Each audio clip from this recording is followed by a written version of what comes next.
Well, it is graduation time, and that means we're about to graduate on this season of Humboldt All-Axess. But you know we're going out with an absolute bang, and we're going to bring the muscle and the speed as we're going to talk to Joseph Gonzalez. Yeah, track and field. He is doing big things, the Eureka product in the ring. We've got Isabel Perez-Zoghbi. She's really fast, and whether it's short or long, trust me, she's fast. Coach Michael, the new cross-country coach, joining us, the vision, and then we finish it out with Katlyn Gifford. All right here, Humboldt All-Axess.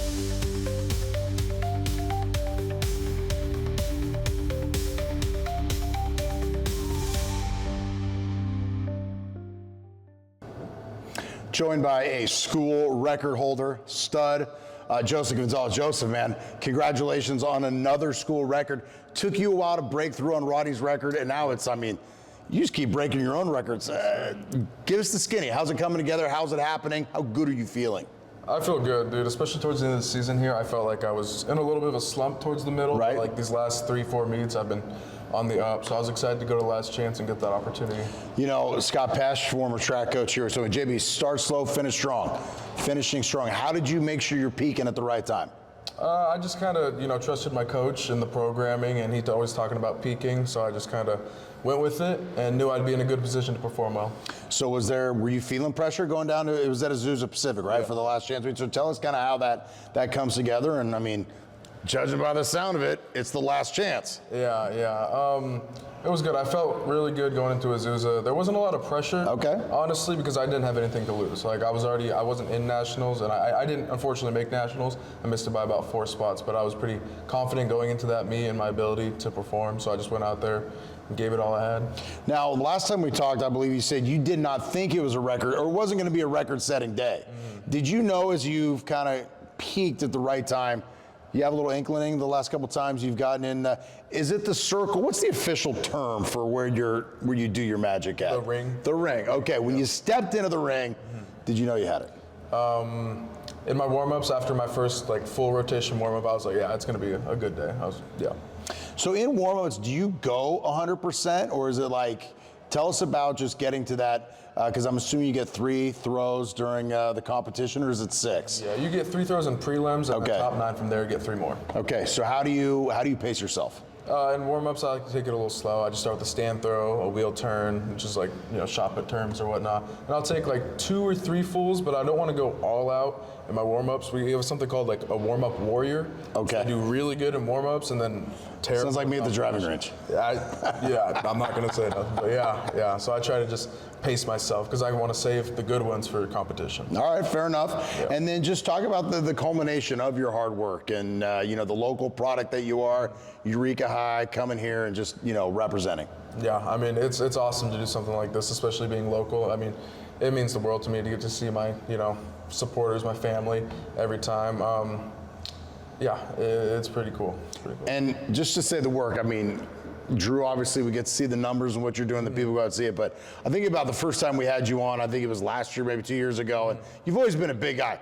But bro, you were you're ripped. Thank you, dude, I appreciate it. What kind of work do you put in? Because look, I know Drew Peterson say there's some natural ability, but it's the work you're putting in the gym, on the track, in the ring that has got to be making a lot of difference. Yeah, I mean, I spend a lot of time in the weight room. I mean, I take about a week off from the end of the season, and then I'm right back in the weight room. This last summer, I spent probably every single day up here in the SRC, so it's been awesome to see it pay off. Tell us about what's the diet like? At one point, old guys like me were trying to think about what not to eat. You're probably any chance you get a chance to put some food down, right? I mean, bigger, stronger, faster. Yeah, I just eat anything I can. I like as many calories as I can get. It's gonna help me because my body needs, especially before a meet. The night before a meet, I like to go ham and just eat. If I can, a big steak dinner with a big sweet potato. It's awesome. So you got to feel bad for these runners or the jumpers, right? Who probably got what is it get my carbs in and this and that. And you're just steak dinner, potato, let's go. Yep, absolutely. I'm so happy that I get to eat whatever I want. Now in Eureka, just for the local folks, of course I'm sure your mother's cooking is the best. If you have got a go-to local meal when you've got to step out of the house, what is it? I have two. Sammy's barbecue's got to be one of them for sure, but Annie's Cambodian is also, I love both of those so much. Those are my top two. The number one at Annie's, and then, yeah, the barbecue at Sammy's. Yes. All right, now I'm hungry again already. Okay, unfortunately came up short for Nationals. Yeah. So what is next for Joseph Gonzalez? Just work my butt off, man. Okay. I got a little bit of a taste. I was right there. I look at the rankings. They take top 22. I finished at 26. So it hurts a little bit to see that, but I know exactly what I need to do going into this next season. Okay, so just talk about that for you, about getting in that top 22. Now you've put the record breaking behind you. Yeah. It's yours. Yeah. Now is it just part of the, I don't know, what does the process look like for you? For me, it's pacing myself, really. It's programming. I need to get myself into better conditioning shape earlier in the season. In the summer, I'm going to work on my conditioning a lot because it's a long season for us. Yes. We have an indoor season and an outdoor season. So being in shape really helps, keep that peak, there. With the season that long, how do you try to take time to build up though? I mean, it sounds like your off season is shorter than it would be for most. So how do you find time to build, I guess? It's all really in the programming. Okay. I trust, my coach, he starts us off really slow, and then we get into that really heavy period in the middle of the season where we're not really supposed to be peaking, and it sucks. That's the worst part because you're not performing as well as you want to be. Your body doesn't feel great, but it's all part of the plan and feeling great towards the end. All right, it's your week off. What are you going to do to enjoy it? Besides finals? Gosh, nothing. Enjoyment. Yeah, nothing. Honestly, laying in my bed all day is optimal for me, so I feel great just doing that. Keep up the great work, and next year we'll see you at Nationals. Yes, sir. Thank Joseph Gonzalez right here. We're hitting the track and field hot and heavy, even with some new additions, some stars, and then, of course, softball. It is the last edition this year, or this season, of Humboldt All-Axess.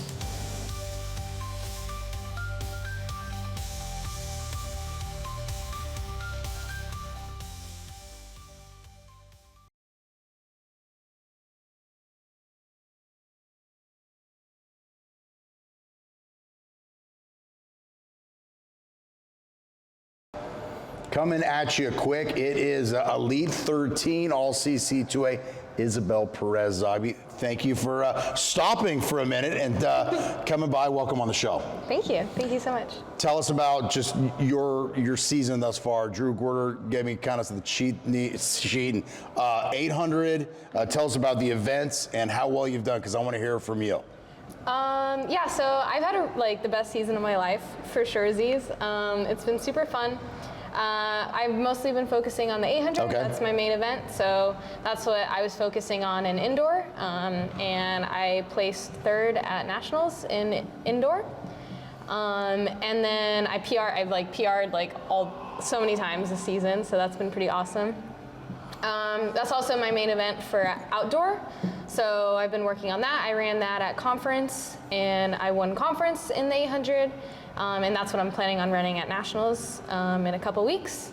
And I'm excited. It should be fun. Yeah. I'm ranked second, so hopefully I can do really good. So much to digest. For all of us who don't know what it's like to cross a finish line first, just tell us about that feeling. It depends on the race. I think sometimes like if you're beating me, not big of a deal, but conference championship, that's got to be exciting. It's a different feeling, yeah. So I always wanted to win conference. That was a really big goal of mine ever since my freshman year, and this was the first year I was able to do it, so I'm pretty stoked on that. So that felt really good, being able to win, and then being able to just qualify for the finals in indoor was really awesome, because again, that's just something I've wanted for a long time that has been escaping me. So it's good to accomplish the goals that you once wanted. When did you know you had what it took to be, has what it takes, whatever. My English not with me today. Thank God I'm not taking finals this week. When did you know you had what it takes to be a conference champion? I think this year, just running my first outdoor 800 really gave me a lot of confidence. Okay. And I was just I just had a better mark than people going in. So then talk about executing, because it's one thing to think it, it's another thing to actually do it. Tell us about the work you put in, we were talking to Joseph earlier, and for him it was breaking the school record and then trying to push through and just peaking at the right time. Tell us about your, training journey and athletic journey to get to the top spot. I think I kind of have a little bit of a unique story because I switched. I was a distance runner for a while, and then I was a sprinter, and then I became a distance runner again. So I kind of had like an interesting journey. But this year really has been all about kind of getting my legs back under me and like learning to run more mileage, learning to cross train more, get more volume in, and just maintain a lot of the speed that I gained whenever I trained as a sprinter. So I think that's been the main thing as for training. But really, like, the main thing I learned this year, thanks to my coach, is like learning how to race. Okay. I think just like really being able to just like go into a race and execute a race plan and be confident in my training that can like help me commit to the things that the moves I want to make during the race, and trust that my body can do. Now, I'm going to assume, I could be completely wrong, so feel free to correct me.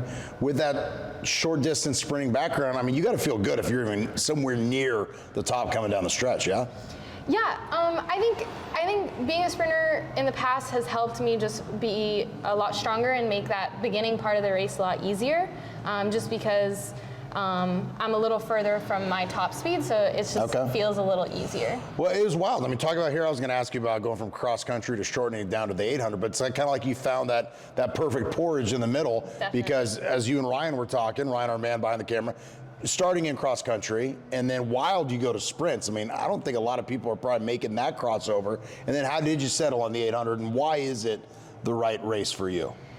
I mean, I definitely had some success in sprinting, and I had some success in long distance running, but it really is just like the 800 is really just like the best of both worlds for me, because it's kind of like a sprint. It's like really fast, almost like a sprint. Well, that's why I think you're diabolical, because to me, I would think the 400 and 800 are probably the two toughest races, because they are, I mean, it seem like long sprints to me. I mean, there's not a lot of time for you to, I just say, you're probably not doing any jogging out there. No, most definitely no jogging. Okay, chance to go to nationals, Kansas. What are you, I mean, I know you're excited, so let me rephrase the question. What's your game plan going into Kansas and trying to go from 2 to 1? I think definitely just want to focus on the first race of the day, first race of the meet, and qualifying for the final. And just make sure I have a really strategic race and get my spot. And then really just go out and, I mean, I got to talk to my coach about it. Obviously. But I really just want to go out and give it a try and be bold. I think last nationals I raced kind of scared of the girls that were ahead of me. So I think I'd like to just like try and see what could happen. Well, you're a vet now. Okay, Joseph, a little different event, different body type. He's steak and potato night before a track meet. What's your go-to? Okay, what's your go-to pasta? Definitely not Alfredo, because that's a little ouch on the tummy. So just like some plain marinara, meatballs, spaghetti, classic, easy pasta. Sounds like Champions Fuel. It is Champions Fuel. Hey, thanks for joining us. Good luck in Kansas. Back after this.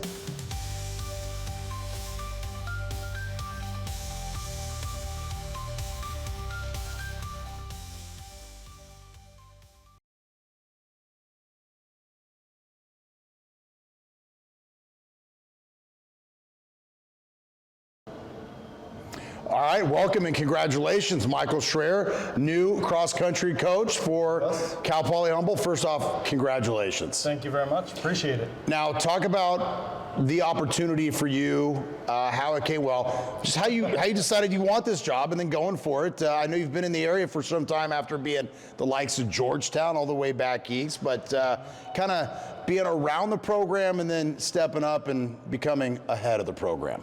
Well, I've been affiliated with the program before under Scott Pesch, and when I heard he was coming back this fall, I offered to volunteer and provide any help I could. Took advantage, and at the end of the season, he recommended me to take over the program and started working with the kids, and I love coaching, so I am ecstatic about being back with the program and seeing where we can go. We've had a great year this year, and I think the future is very, very bright for us. Now, I work in the real estate world with Scott, so I know he's about winning and how important that program was to him. What are some of the things you learned from Coach Pesch? And just talk about your other coaches and kind of putting it all together and mending it to be the coach that you plan on executing and being. I think the main thing from Scott is the culture, the love of being out there, the team, the family environment that he really bred, I think is an aspect that I want to bring along going forward. We've really established that this year.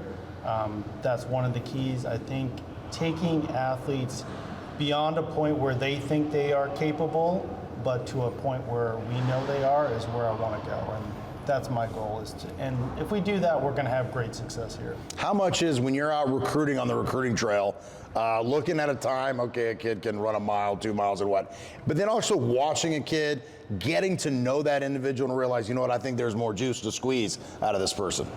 Correct. I mean, it's easy with track. You get times, they have a certain ability, but it's really watching them, seeing where their strengths and their deficiencies lie. Can you help them get to that next level, taking them, whether they want to get to that next level or not? That's really tapping into their inner core and helping them lead. And I would imagine, I remember when I was in high school, we had a kid that I didn't run with, but he ran, and he was going out for basketball in junior high.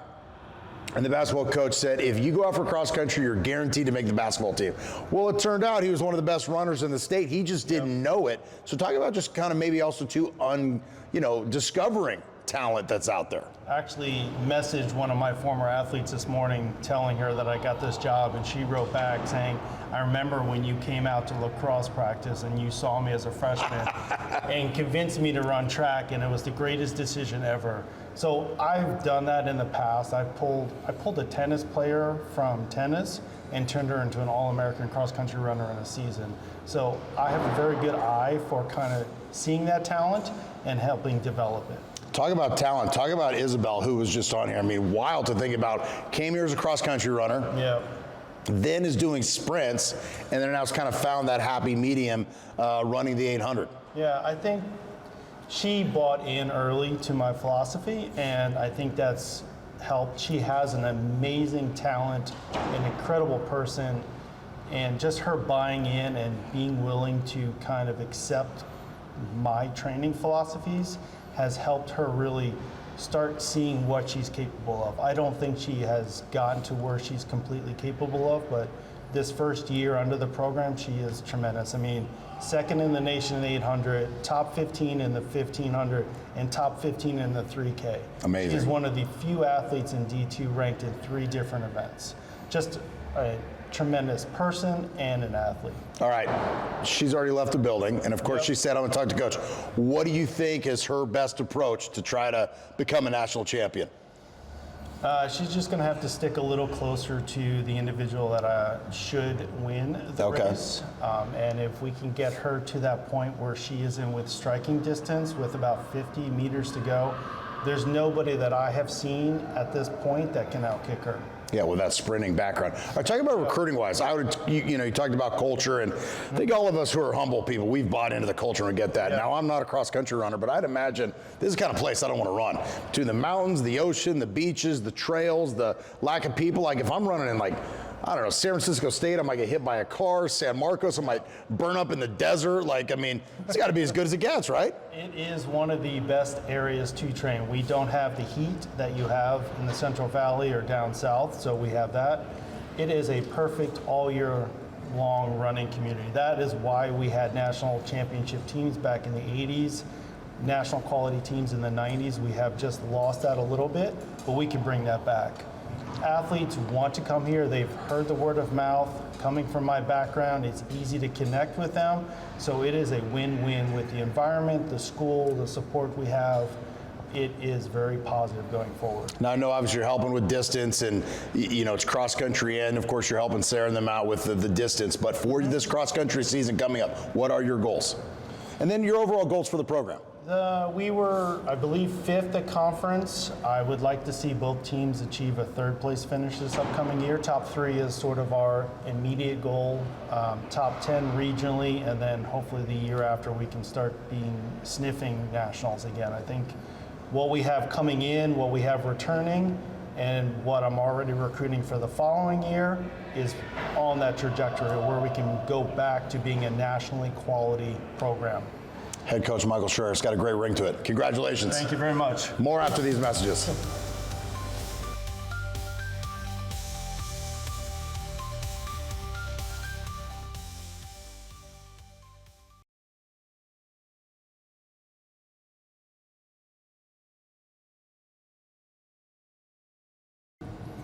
Well, last and definitely not least, Katlyn Gifford, senior softball superstar. It's over. How does it feel? I feel like it hasn't set in yet. It was definitely a little weird after we played our last game. Like I said, I don't really think it's really hit me yet. What was that journey like for you as you think back as getting recruited to come to Humboldt and then leaving a future Hall of Fame career here? I think my 4 years here have been kind of hectic and crazy, going through multiple coaches. Yeah, so it's been a wild ride, but yeah. Talk about just sticking with it. I mean, in today's day and age where kids go to like 1,000 different schools and then you throw in coaching changes, I mean, all the excuses were there for you to leave. What was important for you to stay at Humboldt? I'm really big on loyalty. I committed to this school, so I'm going to commit here for 4 years. The transfer thing for me is not something I even like. Would, of course, you consider it once the whole coaching change has happened. But like I said, I'm really big on loyalty, and I committed to the school, so I'm going to commit here for 4 years. So what was that transition like to go from Shelly to Megan, totally different coaches, but also both fall under the Frank Cheek tree. Mm-hmm. So what were you don't have to get too nitty gritty, but just talk about the subtle differences and maybe things that were the same. And then of course that one constant was the green and gold. I think they were completely different coaches on and off the field. Shelly was kind of somebody that just kind of sat there and didn't really say much. Obviously, Crea is a lot more involved in us, a lot more than what Shelly ever was. So they are completely two different people. But yeah. Talk about your teammates, because I'm sure that is what really in the end was the important part. That kept you around because you never played for Coach Correa, so you didn't have any loyalty there, but I'm sure your teammates helped make that decision to continue. Yeah, actually, both of my freshman year roommates actually transferred, so I was there's only two true people in my class that you and Shelby. So, we just kind of stuck it all together. We're always going to be there for each other, and she's somebody that I always look up to, and so, yeah. As this program continues to build and Megan's getting her full footprint on it, what would you say to your teammates who I'm sure they get calls from other coaches or not get enough PT or whatever it may be? There's reasons you get a chance to go elsewhere. Why would you say, hey, this is the right decision to stick it out? I think our motto this year was really just to stick together and to play for the people on your left and play for the people on your right. Just kind of let all the distractions kind of happen. Just kind of go out there every single day and just kind of work your butt off. You can only really control what you do. You can't really control outside people. You can't control who plays, who doesn't play. So I just think going out there, playing for the people next to you, and just to constantly do your best, because that's the only really things you can control. All right, and you look back over an illustrious career. When you go to bed at night and you start daydreaming, or I guess those two don't go together, but when you're thinking about your career, what's the first memory that pops into mind on the field? On the field? Yeah. I would probably say this year making it to a tournament. That was my first time making it to a tournament since the 4 years I've been here, so that was probably the one thing I think about. So how much fun was that to play? I mean, obviously it didn't end the way you wanted, but hey, you guys went down there and you scrapped. You ended up finishing third, and it was, I was listening to Maggie and Liam on the broadcast, and it was high drama. Yeah, it was pretty intense. I just, playing a team 5 times in a season, they know you're... Are you rooming with them? That's too much. Jeez. Yeah. So it's obviously those games are a lot harder because, they know what to pitch you, and they know what your plays are. So, yeah, so. Okay, and then you think back off the field, what are some of your favorite things? Outside of your teammates and outside of, playing ball, what are the things you enjoyed most about Humboldt? I think I said this in a few interviews ago. I love the beach here. That's something I like to do when we did have off days. I like to hike. I kind of like to be outdoors anytime that it's not raining. Never rains, sir. What is next for you? I'm not really sure. I'm still kind of figuring it out. You're not like the twins who've had their next 30 years planned out already? No, and they're actually my roommates, so it's just... That is awesome. I'm going to take a gap semester and just kind of figure it out. My life has consumed the sport for the past 17 years, so I just feel like I need a break. Now, what are you getting a degree in? Criminal justice. Okay. Oh, no wonder why you guys all live together. Please tell you guys probably sit around and watch like serial killer documentaries and stuff, or what? We had the exact same class, the exact same professors. Last semester we had the exact same schedule. Okay, now they both act like they don't look like each other and they're not similar. I totally disagree. You live with them. How similar are those two? They're completely Really? They are like polar opposites of each other. Wild. Yeah. Wild. Okay, so criminal possibility, maybe coaching in your future? I don't think that's something that I see. Okay. I've never like really kind of thought of it. Like, I mean, as my time playing, I didn't really think, oh, like I'm gonna go coach. That's something I want to do. I work at the DA's office here, so I want to stay within the law realm. I just don't know exactly like what. Any chance we keep you on the North Coast? No. Okay. We tried. We need more better paying jobs here, folks. Come on. All right. Hey, congratulations. Great career, and hopefully we'll see more of you before your Hall of Fame stop, okay? Thank you. Appreciate it. Thank you. Another great edition of Humboldt All Access. Appreciate everyone, and we'll see you next season.